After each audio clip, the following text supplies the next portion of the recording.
สวัสดีครับ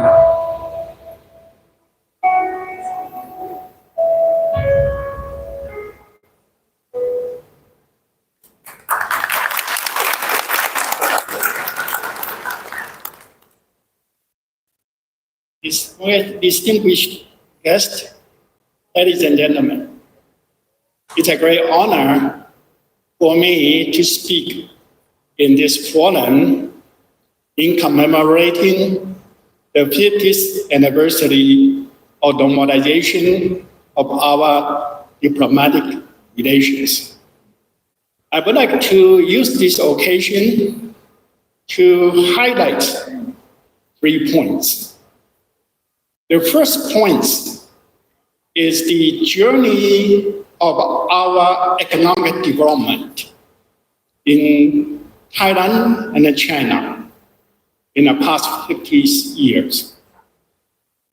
The second point I'd like to highlight is the geopolitical tensions in the world are causing many challenges and uncertainty for our development. And the third point I'd like to highlight is the prospect of China's economic development in the coming years and what's its implication for China and Thailand. First, I'd like to congratulate Thailand for its outstanding economic development in the past 50 years. In spite of the setback of East Asian financial crisis in 1997, 1998, however, the average annual growth rate of Thailand in the past 50 years was 4.9% per year. It is 58% higher than the world average growth rate of 3.1% per year. And it is 96% higher than the high-income countries' annual growth rate of 2.5% per year in the last 50 years. With this growth, in 2024, the average per capita income in Thailand was $7,380. Thailand is an upper middle income country. Not only the economic prosperity in Thailand also enjoy other dimensions of development. According to the UNDP, Human Development Indicators, among the 193 countries in the world, Thailand ranked number 77. It is on the first 1/3 of the world. And according to Oxford University's Global Happiness Report in 2025, among the 143 countries in the survey, Thailand ranked number 49, again in the first third of this global happiness. And in ASEAN country, Thailand ranked number 3. So, in the past 50 years, Thai people have lived in prosperous, happy societies. I congratulate Thailand for this achievement. When China normalized the relation with Thailand in 1975, China was one of the poorest socialist planning economy. China started a transition from a planned economy to a market economy in 1978. In that year, the per capita GDP in China was $156.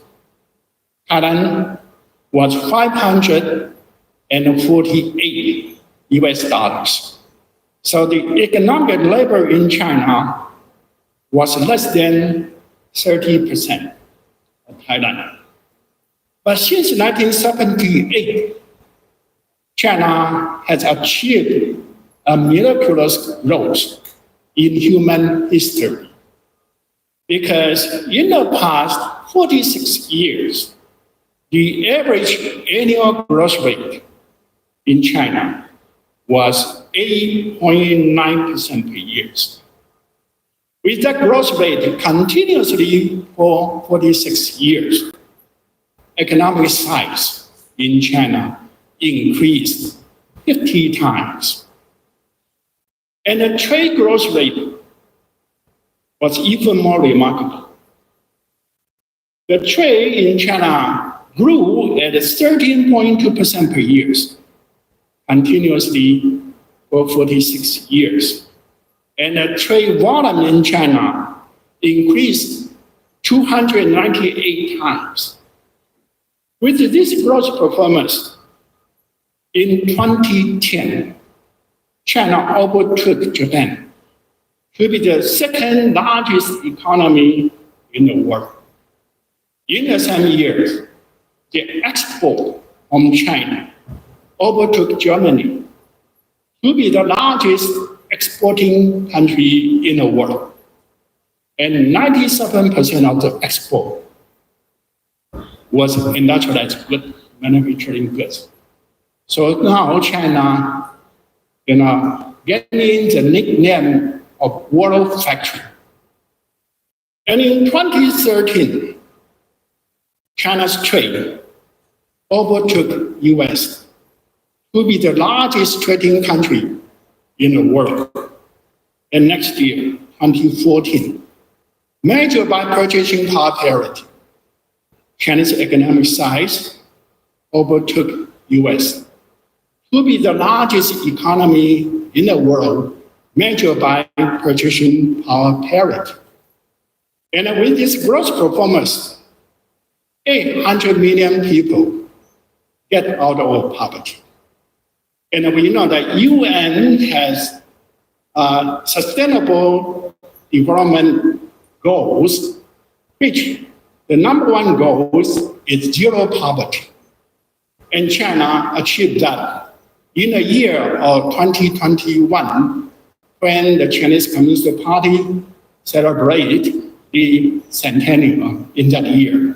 So China has achieved these UN goals 10 years ahead of the global commitment of 2030. And last year, the per capita GDP in China was $13,405. We know now the threshold for high-income country is $14,005. So China is only 4% lower than this threshold.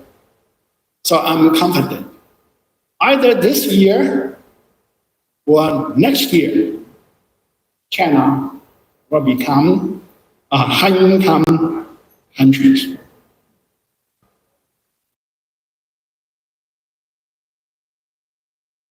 China's growth not only contribute to the improvement of material life and well-being in China. China also contribute to the other countries' job creation and growth through trade. As economists, we know trade is win-win, both sides or gains. But smaller economies get more than a large economy. And since China now is the second largest economy measured by market exchange rate, and the largest economy measured by purchasing power parity, so any other country except for US, their trade with China, they will get more than China. And China, is the largest trading partner for about 150 countries in the world. So through trade, China also contributes to the job creation and the growth in the most countries in the world. And especially during the East Asian financial crisis of 1997 and 1998. At that time, globally, people expect East Asian countries will not be able to recover from the crisis in 10 years or even more. However, we know East Asian countries recover in only 2 or 3 years. And one of the most important reasons was because during the East Asian financial crisis, China did not devalue its currency and helped the East Asian crisis-hit country to avoid the competitive devaluation. Not only so, China maintained a growth rate of 8% and more and helped other countries to pull out of this East Asian financial crisis. Also, when the world was hit by the global financial crisis in 2008, and the crisis triggered by the US collapse of Lehman Brothers, and it was very similar to the collapse of New York Stock Exchange in 1929. And during the crisis, China adopted a 4 trillion yuan of fiscal stimulus.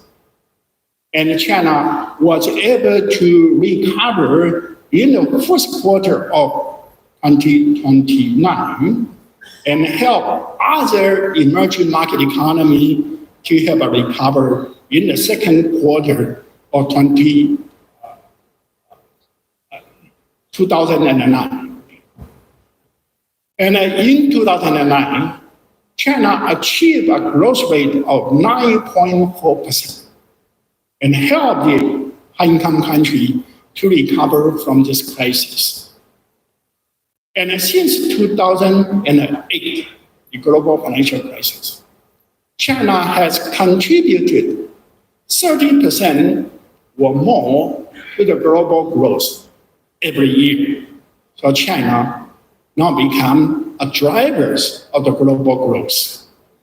And this growth certainly also be beneficial to Thailand's development in the past 50 years. Because since 2010, China has been the largest trading partners of Thailand. And in 2024, our trade volumes reached $134 billion US. China is also the largest source of tourists for Thailand since 2012. And last year, the tourists from China reached 6.8 million. Since 2019, China has become Thailand's largest source of foreign direct investment, contribute to the improvement of infrastructure, contribute to the industrialization in Thailand as well, and all those are important for economic development. For China, our dream is to become a middle high-income country in 2035 with a per capita GDP of $22,000 US, measured in 2010 US purchasing power. And to become an advanced country by the time of 2049, when China celebrates the centennials of founding of People's Republic. And what we mean an advanced country is some country like Germany, France, UK, and Japan. That's what we hope to become by the time of 2049. And this growth certainly we need to put into the current global environment.